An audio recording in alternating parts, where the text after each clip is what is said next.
Make photo memory quilts. From photo tips through quilt assembly. When you make a photo memory quilt, you create a wonderful way to honor a graduate, remember a loved one, or commemorate a special occasion.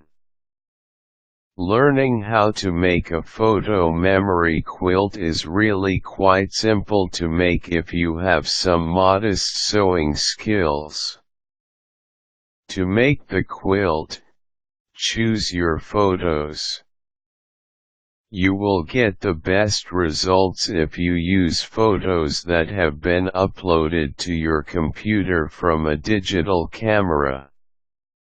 However, if you have a high-quality scanner, you also can scan in photos from traditional cameras with good results. Your photos should have a common theme, just as they would if you were putting together a collage. If the quilt is for a graduate, you might include a picture of her from each year since birth. A grandparent would love a quilt that included photos of each grandchild. If the quilt is for newlyweds, look for a wedding photo and other pictures of the happy couple together. If the quilt is to honor the memory of a loved one who has passed away, you might include photos of him, as well as use fabric from some of his shirts. You could even use photos of paintings if you wanted to make an art quilt. Upload the photos to your computer. Using either a scanner or a digital camera connected with a USB cable, transfer the photos to a file on your computer. Be sure to save the pictures in a file that is easy to find. Enhance and resize the photos if necessary. There is a wide selection of photo editing software designed for this purpose. 3 good ones are Microsoft Photo Editor, Corel Photo Album and Paint Shop Pro. You may want to enhance the color in your photos so that they will be more vivid when transferred to fabric.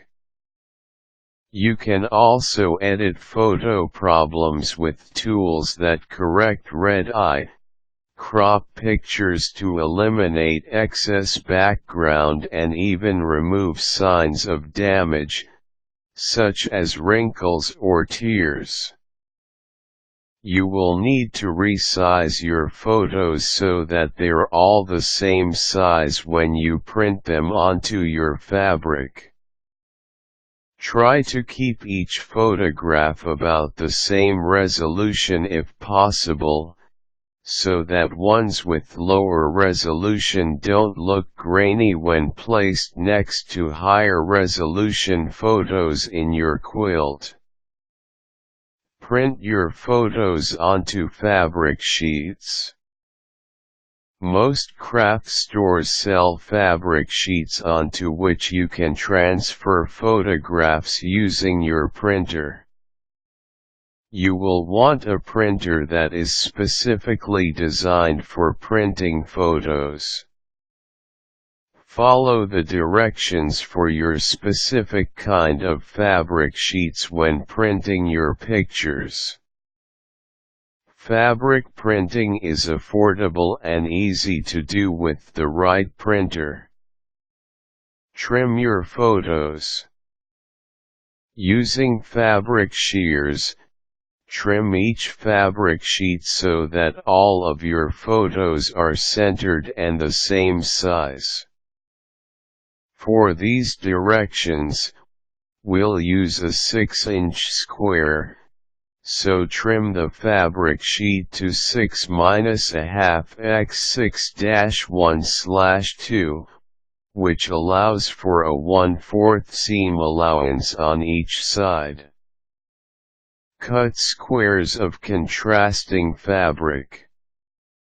You may simply sew one photo sheet to the next, but your quilt will look more orderly if you alternate photo squares with fabric squares. You can use any fabrics that you like, but try to use ones which aren't too busy. You want to frame your photos, not detract from them. Each square of contrasting fabric should also be 6-1/2 x 6-1/2. If you are using 5 photo sheets, you would want to cut 4 squares of contrasting fabric, then set them in 3 rows of 3 squares each. Assemble your quilt top. Using a 1/4 seam allowance, which is the distance from the needle to the presser foot on your sewing machine, sew the squares together. In the first row, you would want a photo, then a fabric square, then another photo. In the second row, you would sew together a fabric square, then a photo, then another fabric square. The third row would be identical to the first. Of course, if you have more photos to use, you can expand on these directions. After you have sewn together the photo squares and fabric squares, cut 2 18 strips of contrasting fabric which are 2-1/4 wide. These will be your top and bottom borders. Sew them to the top and bottom of your quilt top, again using a 1/4 seam allowance. Next, cut 2 13 strips of the same fabric which are 2-1/4 wide. Stitch these to each side of your quilt top. This completes the top of your quilt. If you want to make your quilt larger, you may add another border around the outside of the first one. Layer your quilt. Iron your quilt top carefully, then lay it right side down on a large work surface. Lay your batting on top of the quilt top. Batting is the material which will insulate your quilt and provide warmth. If your quilt will be strictly a wall hanging, you can just use a double layer of flannel as batting material, since warmth won't be an issue. For hand or machine quilting, you'll want to use a lower loft batting because it will be easier to stitch. For tying a quilt, you can use a high loft batting if you like, for that puffy, traditional look. Once you've centered your batting over your quilt top, lay your backing material on top of it, right side up. You should now have what's known as a quilt sandwich. Baste or pin the layers of your quilt together so that the batting doesn't shift as you finish your quilt. Finish your quilt. There are 2 options for finishing your quilt. You can quilt it, either by hand or by machine. This means to stitch through all 3 layers of the quilt using a decorative pattern. The other option is to tie it. To tie a quilt, thread a yarn needle with a length of worst weight yarn.